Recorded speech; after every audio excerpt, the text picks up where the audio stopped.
Hello everyone and welcome to another episode of Cinnamon Stitches. I'm your yarn host Jennifer and today is Monday morning in your world. And it's Sunday morning in my world and I just got out of bed. So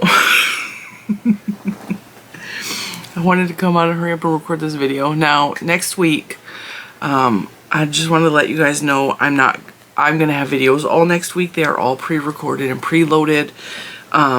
But I'm taking the week off, so I will read comments as I can, but I'm not going to be responding to comments. I'm not going to be like in the community a whole lot. I'm taking some time off because those of you that actually really follow me know that little man's birthday is the 8th. My birthday is the 9th. My 20th wedding anniversary to Mr. Cinnamon is also the 9th. And even though we already celebrated little man's birthday, we have to, today, the 7th, I have a concert to go to. I'm going to see Pink. I am super, super excited. I love Pink. I love her music. I like a lot of the things she stands for. I just think she's really cool. And it's going to be a late night because it's in DC, and then we are driving home from the concert, which is like going to be about a 2-hour drive on average. So we're not going to be getting until really late, and then tomorrow morning on little man's actual birthday, my niece has to be back in college because she is a RA, and so we have to, the following day, take her back to college, which is why we already celebrated little man's birthday yesterday. He had an amazing birthday. Well, Saturday, not yesterday, because it's Monday, right? He had an amazing birthday. Everyone that wished him a happy birthday on here, on that little tiny video we made, he was so excited. I mean, he was so happy the whole day. He thanked me 100 times at least all day long. Thank you so much, Mommy. Thank you for, like, we rented him a little water, well, it wasn't little, it was a big old water slide. We rented a water slide for the backyard, which he has determined is his annual birthday gift. He wants every year on his birthday a water slide. We only rented it for like 4 hours, I think, but he used it. I used it. The girls used it. It's kind of funny because it's the same, we rent the same one every year. It is a very tall, I'll show you a picture. It's a very tall water slide. And I've 2 years prior, we have rented it. Alright, so that's me and little man in front of the water slide. You climb up this side, and this side is the water slide. That gives you an idea of how tall it is. So, a couple of things you may or may not know about Cinnamon Stitches is I am terrified of heights. Like, I won't even stand on a chair. Like, I don't like being off the ground. I hate heights. I also hate enclosed spaces because when I was a little girl, my uncle locked me in a coffin. So I don't like being anything, I don't like anything close to my face. I don't like being in enclosed situations. Not a huge fan of elevators, but elevators used to bother me way more, but now I'm just like, as long as there's not a lot of people in the elevator, I'm good. And going to the Grand Canyon was terrifying to me, but I still forced myself to do it because it was an amazing memory that I will never forget. Because I was both amazed and terrified. So, like I said, this is our 3rd year getting that slide. And I don't know what happened this year. I got to the top of the slide, I climbed up, and it's not easy to climb up that, okay? It is not easy to climb up that when you're fat, especially. But this year, I have way more energy than I've had in the past. Like, insanely more. But even last year, like, I was bigger than I am now. I didn't have a problem. Well, I had the same amount of difficulty climbing the ladder. It wasn't difficult, but it was not easy, and it makes your body hurt. Like, because the ladder is so steep. You have to use these ropes along the side to help pull yourself up. And the fact that I've done it is amazing to me because I'm terrified of heights. I don't climb ladders. I like none of that. I just don't do it. So the past 2 years, like I get up there and I'm like a little scared, but then I just go and it's fine and I'm like cool. But this year, like I got up there and I had like a paralyzation of fear. I froze and I'm like, I don't think I can do this. And I knew there's no way I could get back down. So I got to the top of the ladder and I started to panic. So I turned around. This is all made out of blow up material. So this year in particular, my brain is going, these aren't strong enough to hold me. They're going to break. Because this thing I've had, it's at least 3 years old. Who knows how many people have been on that thing? How strong are these straps? Is this graded for 300 pounds? Like, my brain was going, like, with all of the fear questions, you know? And so I hurried up and turned around and sat down at the top of the ladder. And then I couldn't figure out how to maneuver my body to get to the other side of the slide. And my brain is like, the slide is going to fall back. Like you saw, it's like straight up here. You're sitting in the top right here. Why do you pop my door? Just so you can come in. Oh, you're going to come in too? All right, and now exit. Good morning, Scarlett. Go, go, go. Thank you. They just came out of bed from my daughter's room. So they come down to see Mommy just to say hi. Hi, Mommy, we're out of bed. Anyway, I get to the top and the back is like this and the whole front of the thing is this way. And it's being held to the ground by straps. My brain was just like, if I move wrong, this thing is going to tip backwards. I'm going to be really hurt because the concrete patio is behind it. And I was like, I don't know what to do. And at the bottom of the slide, there's a flat part. And at one time, Juju is thinking she's going to come up and save me. And I was like, don't you come up here. Because the weight is definitely going to pull this thing over. Like, don't come up here. And so she was standing on the bottom of the thing. And when she jumped off, the air went back up into it. And like the thing rocked, which scared me. And I wasn't in panic, but I just could not move. And I was like, I'm scared. I'm scared. I know that I have to get down from here, but I'm scared. I don't think I can do this. And then I was like, maybe this will be Mommy's one and only time down the slide. And so I finally, at the top is like the stairs going up. And then there's a little wall at the top. And there's like a flat platform right here, which I was sitting on the side with the ladder. There's a wall dividing it here, but you go around the platform here and you get on the slide part and you can go down. So I'm on this side and I had to, no, there's a wall here. I had to take my leg and go and straddle the wall. And then I was like, all right, I'm going to fall down the slide the wrong direction. I'm going to break my neck.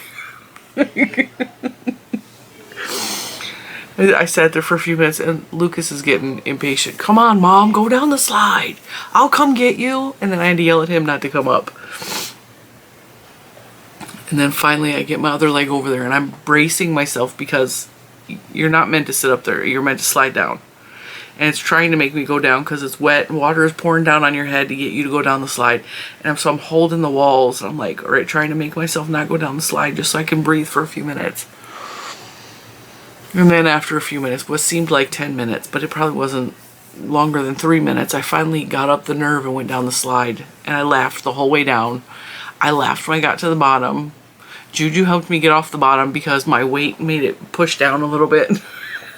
My legs were higher than my head. So I was like turtling a little bit. So she grabbed my hand and helped me get up. And I was like, all right, that wasn't so bad, but I'm going to go get in the pool instead. And so I hopped in the pool. And mind you, we just have an above ground pool, but I love the pool. It is a huge pain in the neck to put it up and take it down every year because we live in a stupid HOA and we can't leave it up year round. And this is probably the last year for this pool because it's on its 3rd year and we have a saltwater system and rust occurs, but also like degradation of the liner, and it's just cheaper to buy a new pool next year than to buy a new liner or buy new posts. So when we move to Florida in 2 years, which is the plan, yes? They see me eat. It's not a big deal. What is it? It's tasty. Okay, you're just going to tell me taste it and not let me tell me what I'm eating? Yep. Is this cheesecake? I'm not saying nothing. What flavor cheesecake is it? What do you think? Lemon. Lime. Is this key lime? That's pretty good. Thank you. Love you. Love you too. Sorry, he was letting me lick the beater. That was so good.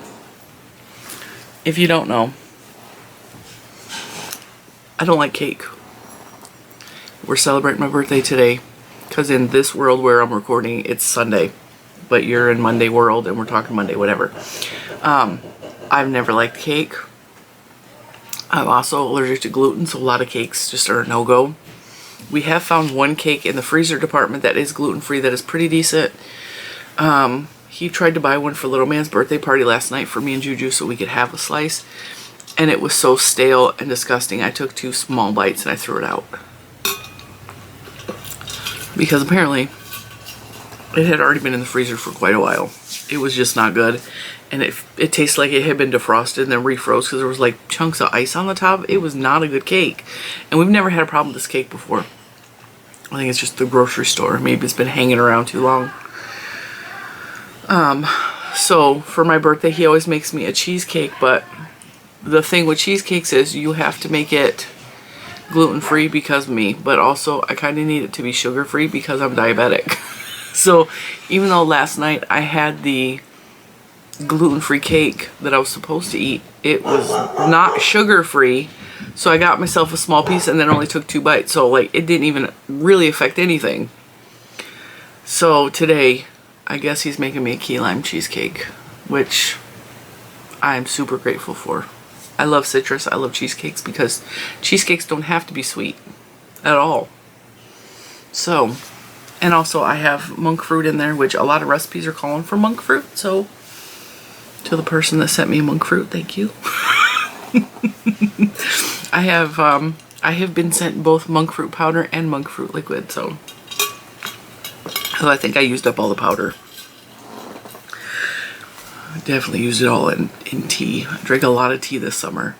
So anyway, the water slide, went into the pool, and then little man followed me into the pool. And I was like, okay, we only have this thing for 4 hours. You need to go down the water slide. So every few minutes, I would send him down 3 trips on the slide, and then he could get back in the pool with me.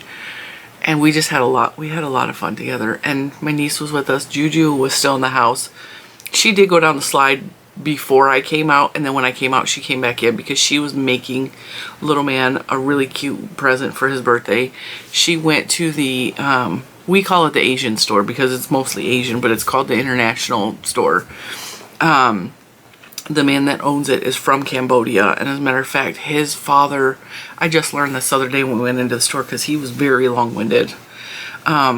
He was telling us about his dad died in 2020. He was a revolutionary freedom writer, so he penned or authored books on the revolution and talked about subjects like why a gun can kill 100,000 people, but like the pen is mightier. And he talked about other ways to deal with issues other than war and stuff. This is from his son's perspective. I have no idea who his dad is or anything about. I'm not educated on Cambodia at all. I'm gonna be real honest. That kind of stuff is not an interest to me because it doesn't affect my everyday life, and I tend to not. Mr. Cinnamon is obsessed with war and the news and all that kind of stuff, and I just kind of tune it out because it bothers me. So to say that I am absolutely ignorant to what this man was talking to me about with his father is the absolute fact, but I still am impressed that he said his father is highly looked up to in Cambodia. So I thought that was kind of cool. He's 70, I think he said he's 73 or 76 or something like that, and he regrets his life decisions. He said he worked in IT design for 40 years and then took his retirement and opened up the International grocery store, and he hates it because he deals with stupid people all day that don't know how to do anything, and he's lifted 50-pound bags of rice every day, and like he regrets his life decisions. And the last thing he said to me and Juju when we were in the store is you know, his father did all these amazing things and he's just a petty grocery store worker and that like nobody's gonna remember him. And I looked at him, I was like, we appreciate you being here. And at that note, like he was like, thank you, and then he walked away from us after talking to us for 20 minutes. Like, I see you, I appreciate you, I'm glad you're here, because my son loves anything Asian, and it doesn't matter what Asian country, he just loves it. I think his favorite is probably Japanese food, but he does like certain Chinese stuff, and he likes I don't even know where half the stuff we buy him comes from, to be honest, because a lot of the writing is in other languages. And so we just buy what we know his flavor palette is. He likes salty, he likes soy sauce, he likes seaweed, he likes, there's these one seaweed things that he absolutely loves. It's dried seaweed flakes, and it's in a bag from, I don't remember the brand. So the flavor on the seaweed is Tom Yum Goong. And I'm probably pronouncing that wrong, but it's his favorite. Oh my god, he loves these seaweed things so much. I'm trying to see if I have a picture. I have a video of him opening the box. So she made him a snack box with international Asian snacks. And she decorated it with Fallout Boy, not Fallout Boy. Not Fallout Boy. Among Us, and I forget that game. The Fall Guys. And this is him opening it. She packed it with Pocky, and these are all Asian things. Shrimp prawn crackers from Oishi. He loves those. I used to love them before I realized I couldn't eat gluten. These are the seaweed I was telling you about. Let's see. Am I gonna show? I know that I show it.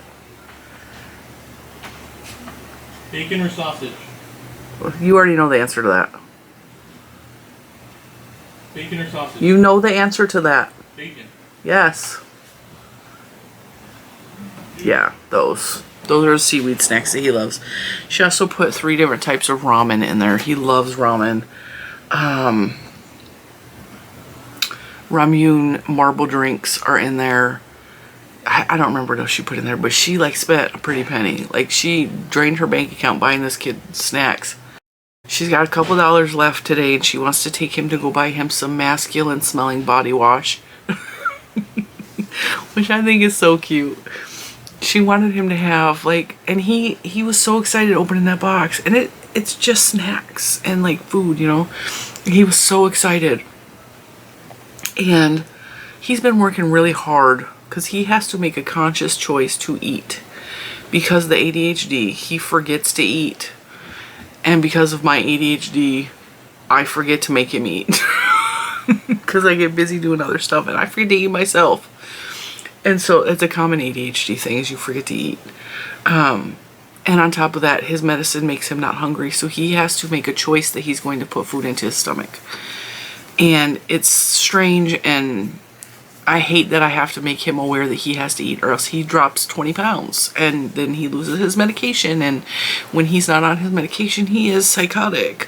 So these things need to happen. They need to happen. So he has to make a conscious choice to eat. So my job is to make sure he has lots of options of foods that he likes, because he's also really, really picky because of the neurodivergence in his brain.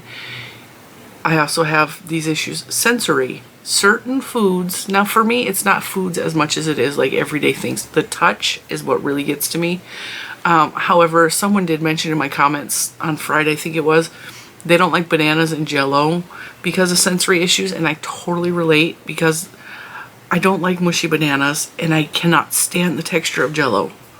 Grosses me out. Like, I don't like Jell-O. It's so gross. And I remember my mom making us Jell-O when I was a little kid and putting whipped cream on it, and I never liked Jell-O. I don't like the way it feels. Like, I literally have to, when she would make these fancy desserts with Jell-O and whipped cream, she was doing something special for us and we had to eat it because it was a special treat. And for me to eat the Jell-O, I would have to suck it through my teeth so it kind of dissolved as it was going into my mouth, or I wouldn't eat it. And I know that's gross. It's the only way that I would eat it, because I could not stand the feel of Jell-O. So he has texture and stuff issues, but it's a little bit different. It is very, very much food-based irritations and things that make him, like, he has a violent reaction to certain foods. And so there's a lot of foods he just refuses to eat, even if it looks like he cannot stand sour anything. So he won't eat anything that's even mildly sour, vinegar-based anything, not happening. He hates pickles, which I don't understand, because pickles are life, okay? He won't eat zucchini because it looks like cucumbers, and he won't eat cucumbers because it looks like pickles. So, like, I don't even fight him on that. If we're having zucchini for dinner, which I love zucchini, I do make him eat it occasionally, because I will grate it up and put it in other food. And same thing with carrots. He refused to eat carrots for years. And it's funny because I made him baby food when he was a baby. Like, I didn't buy baby food. I made it.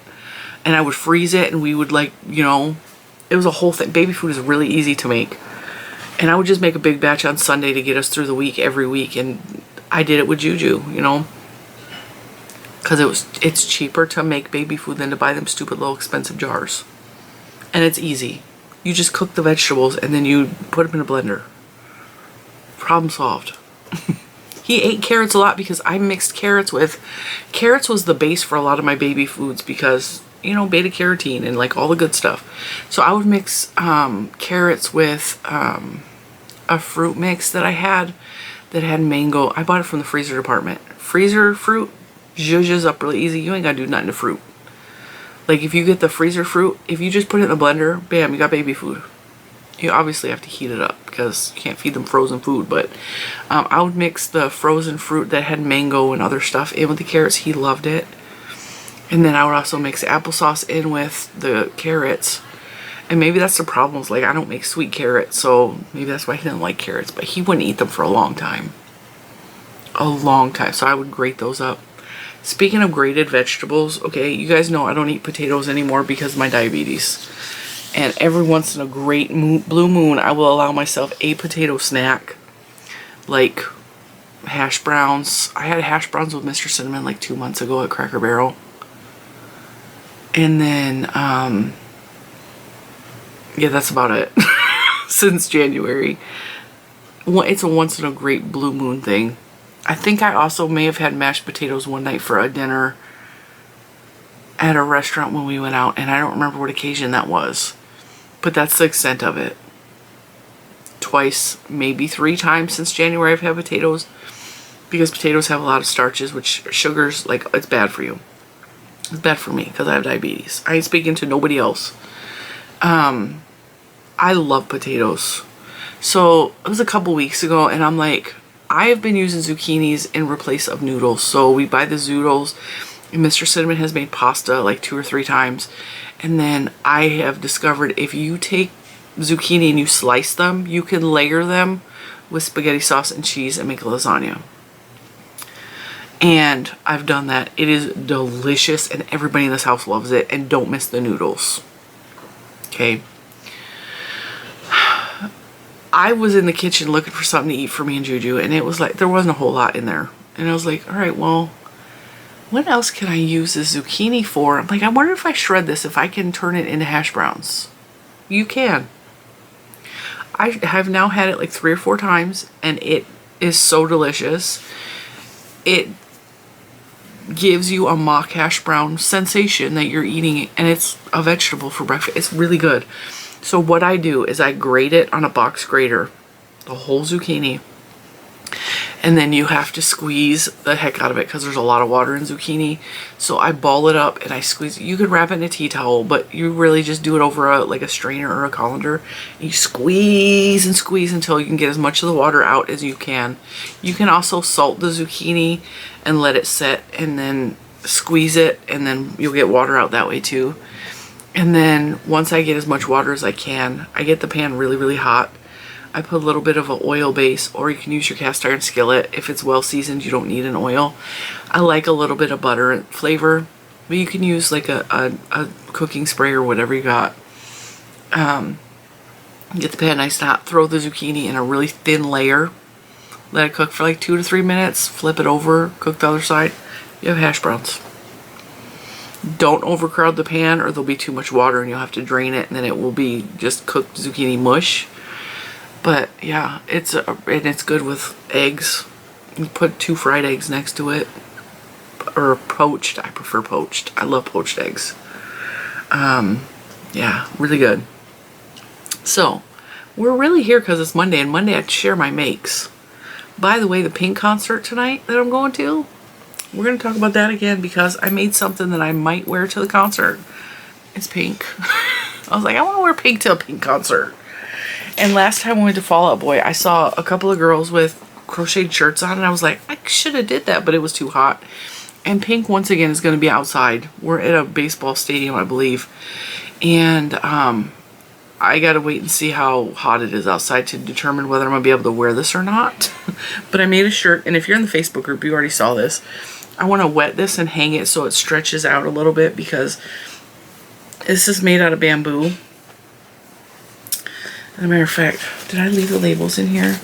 So I started off using the Lamia bamboo. This was from Hobium from 4 years ago. Gotta be. I had like 4 balls of this, and then I ran out. So I went and got some True off the shelf, which I don't have the label for in here. And I just finished the shirt with True because I ran out of that Lamia bamboo. They both are really similar. The True is a little bit thicker than the Lamia, and like I said, I want to wet this and stretch it a little bit because the bamboo the stitches are like holding itself up, and I want to wet it and relax it so that the meshing comes down a little bit. This is basically and I haven't weaved in ends yet because I wait till the last second to do everything. This is basically the knockout crop top. And I know people are going to ask me to make a tutorial. No, I'm not making a tutorial. I'm not doing it. Don't ask.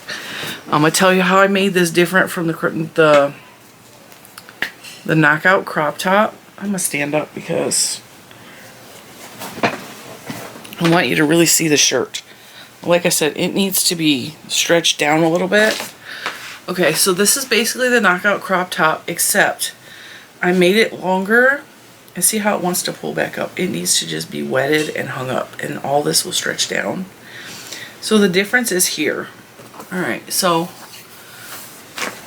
now I can come back in since you saw what it looks like. The difference is here. So if you made the knockout crop top, this is going to be really simple to you. When you start the tutorial and you chain this part, I think for this shirt I chained 80, but you can chain 100. At the 4 points, so you divide, it needs to be a number divisible by 4.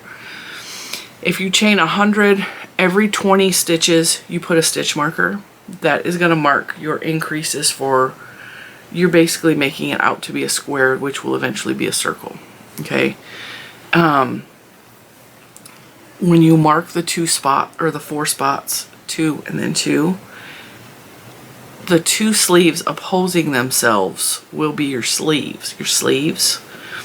So if you've already made this, you'll understand. If you haven't watched that tutorial, you're not going to really get it. But so you start with a round neck at 4 spots. Like for 80, it's every 20 stitches. For 100 stitches at the neckline, every 25 stitches, put a stitch marker. That's where you're going to do your increases to make it squared. And it will actually grow out this way. By doing that, it's like making a blanket with a hole in the middle. And at the 2 opposing areas, you are going to put shells. And I did a mix of shells and V-stitches in that section. And then when I went to go here, I didn't write none of this down, and I just played with it, and it worked. So just play with it, okay? I just made the stitches a little inward more here. And then when it became long enough that I could connect it under my arms, I just connected it and then I started working in the mesh stitches. And then the bottom I did half double crochets. And you might be able to tell this is a different color from that because I ran out of this yarn. So I used, this is the True Boo. And then to make everything match, I put a row of shells around the sleeves and then a row of single crochet around the inside of the neck. It's only slightly different color, but I think this is beautiful and I'm thinking about wearing it to the concert tonight. There, now we can see it a little better. And I just really like the way it turned out. So just on in between the two stitch markers on either side, just put shells and V-stitches. So I made that this week. By the way, one of Pink's opening acts is Pat Benatar, and I just found this out last week and I am so excited. I've never seen Pat Benatar in concert, but like I'm here for it. So it's gonna be fun. We're gonna have a good time. I'm taking both girls. It's a birthday gift that I purchased for myself months and months ago. I think the concert tickets went on sale like in April, and so I was like, all right, that is right before my birthday. We're just gonna make it work because with all of the things happening this week, we have to rearrange a lot of things just for this concert. And it's going to be strenuous because concert, then moving my niece back to college, and all that that entails, it's going to be a lot on us. So, but it'll be worth it. It'll be worth it. Okay. Now I've also made two other things this week. So, Jada and Stitches. You guys know that I'm doing the calendar blanket from Jada and Stitches. The first Friday of the month, she releases a new strip. So this is the Fair Isle. I will link Jada below. This is the Fair Isle. We've heard about this plenty of times before. I show it every single month. Every month she releases a new strip. And sometimes she releases more than one strip. And so you have lots to choose from. It doesn't have to be snowflakes, hearts. Like if you live in Florida and you don't want snowflakes, she's got one that's a sun. Okay? Like you can change it up as it goes along. So, put whatever you want. You can mix and match these. You can wait till the end of the year and just pick the ones you want and do it that way.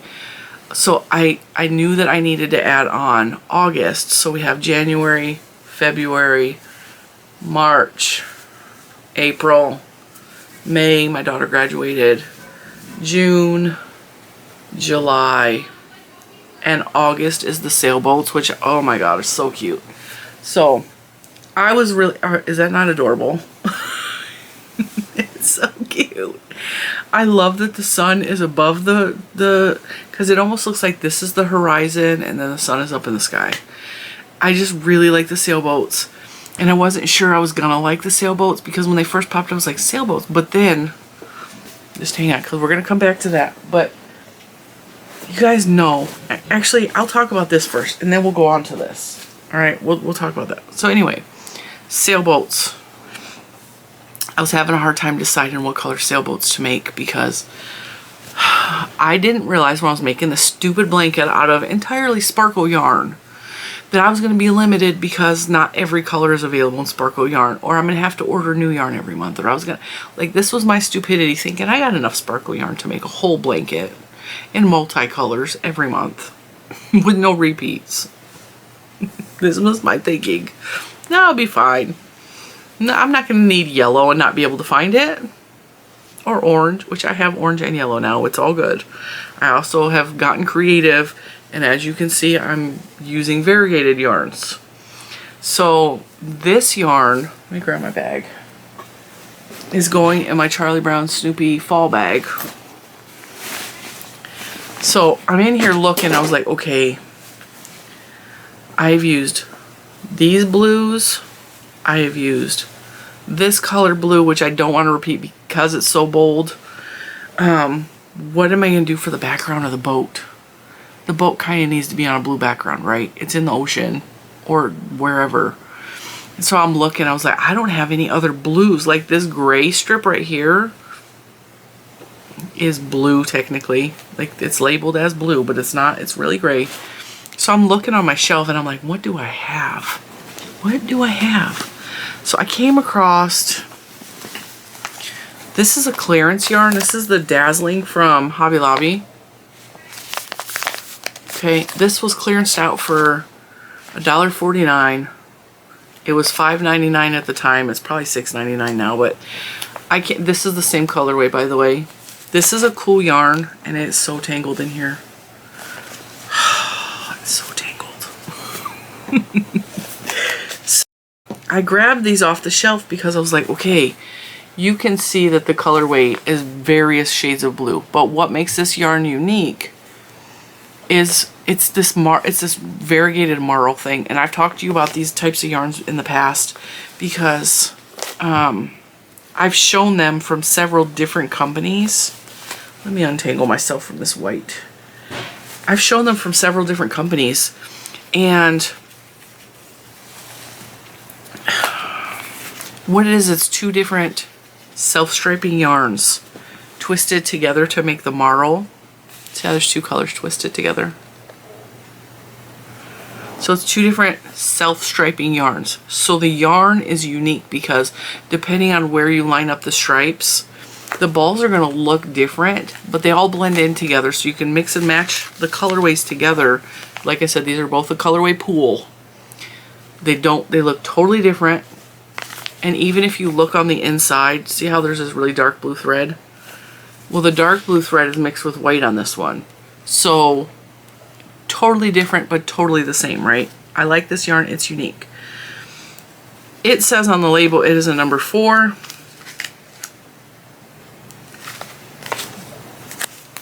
This tiny, tiny little thing. Let's see. If you're watching on TV, you might be able to see that. I can't see it. But it does say that it's a 4.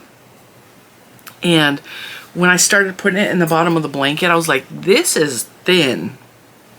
It looks thick, but it's really thin. Like there's no substance to it when you pull on it. See how that puffs up? But then when you pull it and put it into a stitch, it gets really thin. This is probably the equivalent of a 2 when you're working it up. Maybe a 3. And so I was like, okay, what if I hold 2 together, which is why I have both balls here. If I hold 2 together, then what happens? Well, then it was way too thick. It was way too thick. So I was like, all right, what else do I have that I can hold together with this yarn to make it work? Because I wanted, you see that it goes light to dark. And I wanted it to go light to dark because sky to ocean, you know. And I didn't have another blue sparkle yarn that was thin enough that I could hold with that would even work. So I saw this on my shelf, which is the Big Twist Panoramic. By the way, this yarn is fantastic and I love it. This is my first time. I bought it like last year, and it's a number 2. It's a number 2. It's a fine weight. But this yarn is so soft. And it worked up so beautifully. And I like the way it felt in my hands. So I kind of would like some more of that. I think I might have another ball of this in the color orange. I'm not positive. I would have to go dig in my shelves. But it is, if it's on any shelf, it's on this one right here. So I held the 2 together. And even though this one is not sparkly and this one is, it still worked. So that's how I got the background. And you could still see plenty of sparkle in that blue. And I was like, it's got to have a white sail because it's a sailboat, right? And Mr. Cinnamon disagreed with that, but like, it's got to have a white sail. Especially, I needed colors that are going to pop from the variegated blue. So then I also went with red because I had lots of red sparkle because of Christmas and whatever. So that's where the sailboat strip came from. I kind of love it, and I love the way it looks with the suns beneath it. It just looks cool. And I'm thinking like a whole blanket with just sailboats, a sunshine, and like blue background. I think that would be so cute for a little kid. So I made that, and now I can put all these yarns in my scraps. The white that I used was Mary Maxim Starlit Sparkle, because it's got a gold glitter, which I thought would stand out even more from the silver glitter that is in the blue. I'm also using the Mary Maxim Glimmer in the color Baby Blue, which is really gray. for the divider strips. And then I think this is Red Heart with Love Metallic, but I'm not positive on that because it's a scrap ball. And I'm using a 5.5 millimeter twist and lock hook because it's got the cutter built in, and I just keep this in the bag at all times with the project and the yarn. That way I'm not confused to what hook I was using. And that hook I like because it's a Susan Bates, so it's got the Susan Bates head. It's really pointy. It's got a really good throat to pull in the stitches. And because in some of these you're carrying the yarn across, and I know that you can see it at some points because, like, see, you can carry it across.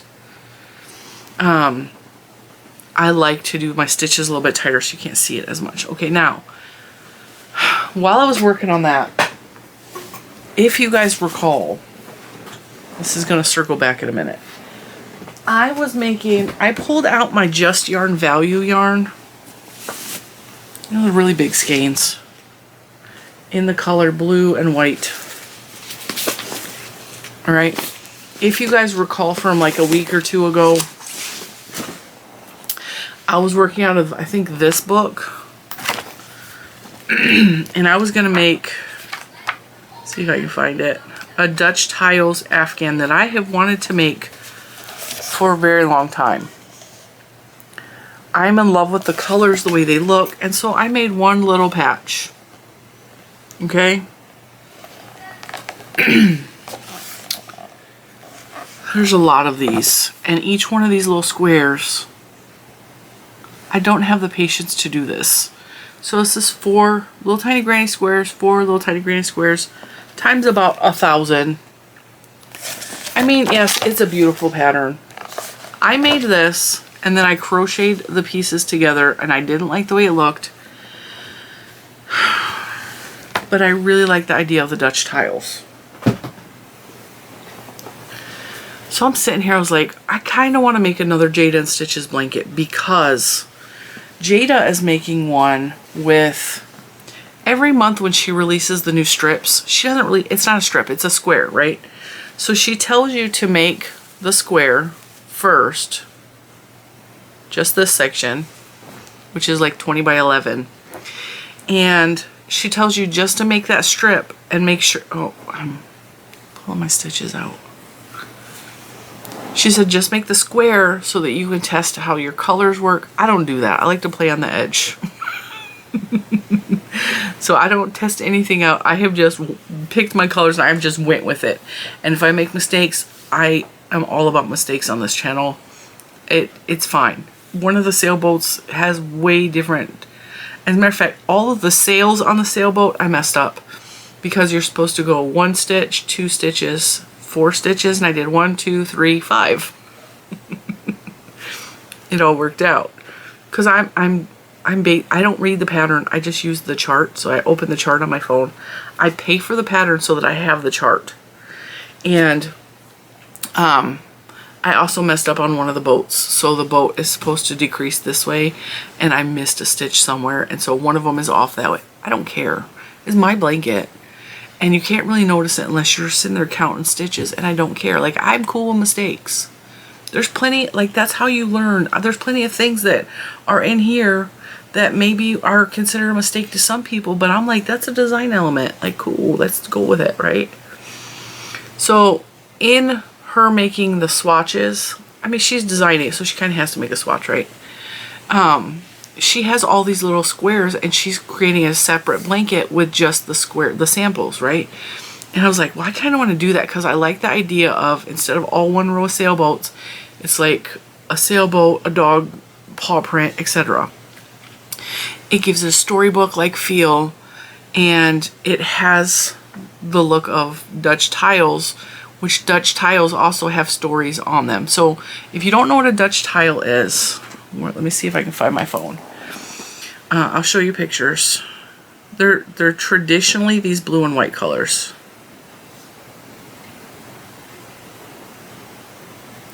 Images. Okay. So this is traditional Dutch tile. Oh, I didn't mean to click Etsy.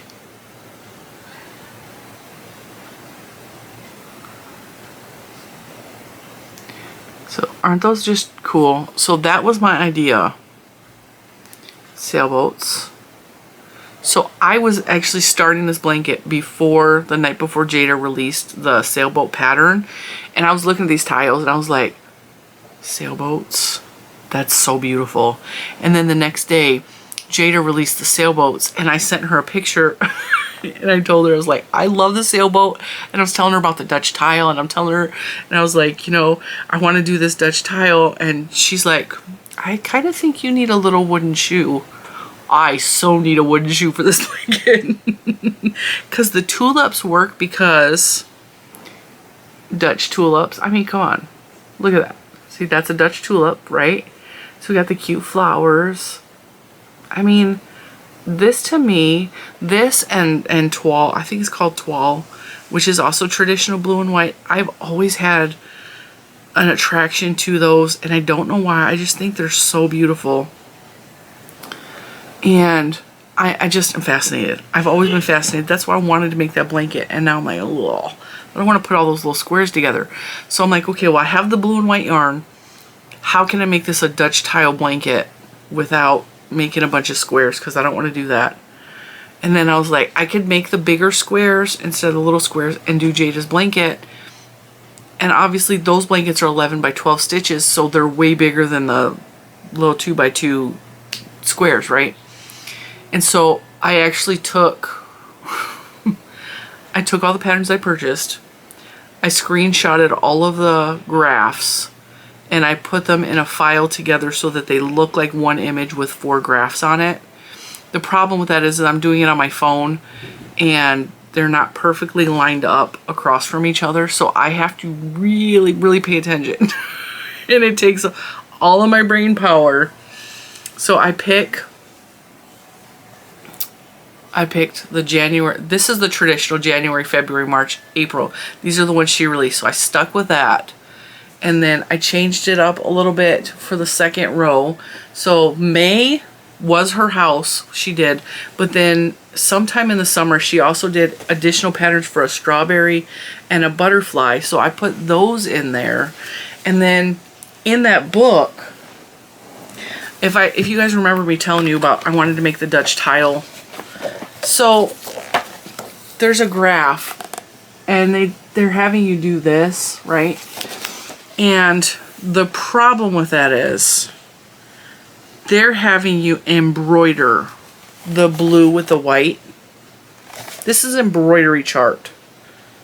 I'm like, why can't I just use that kind of idea and make that strip, right? So that's what we're doing. And is it exactly the same? No. Is it perfect? No, but I really like the way the strips look. So I did this strip and this strip. And I was trying to make a cross here, but the blue just blended too much. So I'm like, okay, well, to divide this section from the next section of the blanket, I'm going to put a strip of white. And I like, because each section is going to be completely unique. And then I already have the charts for next month. Or not even next month, because this can be done well before the end of the year, because I'm taking bits and pieces that I think are cute and go together.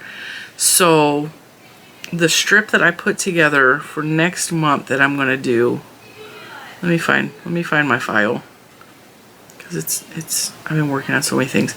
So the next set of this is going to be sailboat, paw print, Jack Skellington face, and then a maple leaf, because that gets us more.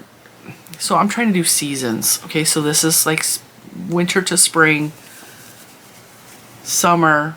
The next section will be fall, so it will be like that.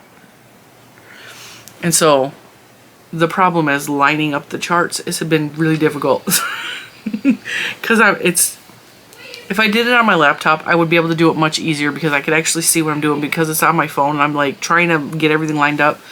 When I was doing this, I was like, the strawberry and the house were like a row off. So I was like counting down from the top, because I also cropped it and I screwed up and I cropped the numbers off that she puts on the side of the chart. So her chart is numbered, so you can like see what stitch you're on by using the numbers on the chart. Her charts are amazing. I highly recommend her patterns. And I just cannot wait to see how this turns out. So this is really small. Okay, this is not even a full yard, I don't think. But this is not going to be the end of the blanket because I want to do tile work along the sides to give it a really thick border. This is just going to be lapgan sized, but it's going to be my lapgan size, so it's going to be something unique for me. And I'm really having a lot of fun with this, although it takes all of my brain power because I have to really pay attention because of the charts, the way I line them up in the photo. And yeah. And I told Jada what I was doing. I sent pictures. She's excited. She's going to try to make me a little wooden shoe for this. Which I'm so excited about. I told her, I was like, you're the best. And if she doesn't get around to it because she's got a lot going on, I totally understand. This is not, you know, but how cute. How cute. I just love the whole look of the Dutch tiles. And I was excited that Jada was excited when I showed her because I was like, this is so pretty. I almost like this one more than that one because I'm carrying, you can see the white in here. I'm carrying the yarn all the way across. Whereas when I'm doing the multicolors like that, I have to do the bobbins. So I have to wrap yarn on these little bobbins. And this is a pain in the neck. It's not horrible, but like when I was doing the sailboats, I was holding 4 yarns. So I had the red and I didn't have enough because I dropped these the other day and they're like on the floor. And so I can't find all of them. I don't know why that's on the floor. So I wrapped the red and then I made little tiny balls of white and those were attached. And so when I clipped this onto the blanket to hold it so I can go on to the next little section. So there's 7 of these across to make my 7 sailboats. And then I would take the little white ball and shove it in here so it would hold on to it. And then I would move on and do the next section. And it was intense. I'm like, I should have just did this all in 2 colors instead of 4, but it worked out. But this to me is a lot more simple. And what I really like about this, do you see that? Now the snowflake's on this side. It's completely reversible. Which I love. I just like, I'm having fun with this. I just think this looks so smart. And I'm getting more ideas from, because when you email Jada, you can email her pictures of your blanket on Etsy. That's where all her communication is Etsy. When you email her on Etsy, she asks you if it's okay if she shares your blanket pictures, and she will share them like every couple of weeks. She'll share more pictures of the blanket, and I'm using those other pictures and blankets to get ideas and to inspire me of what I like versus what I maybe wouldn't do. And I'm using it in my own blankets, and I really like the first one I saw that was just all one set of colors. It was like, I think it was, I don't remember what color, but it was like a white background with one color for all the things. I was like, okay, I like that. But you guys know me, I like color. So that's why the blue and the white is like such a drastic change of color. Like, it just makes me so happy to have that stark difference in the 2 colors. So like really dark blue to really crisp white. And because I'm using the Just yarn, I'm probably only gonna need 2 balls of yarn and it will make the whole blanket. So that makes me happy as well. I think Jada might be using Pound of Love from Lion Brand, which also is a really good yarn. Recommend both of those. I like both of them a lot. I have made something out of the Pound, I don't know if it was the Pound of Love or the other one from Lion Brand. It was the Pound Ball from Lion Brand.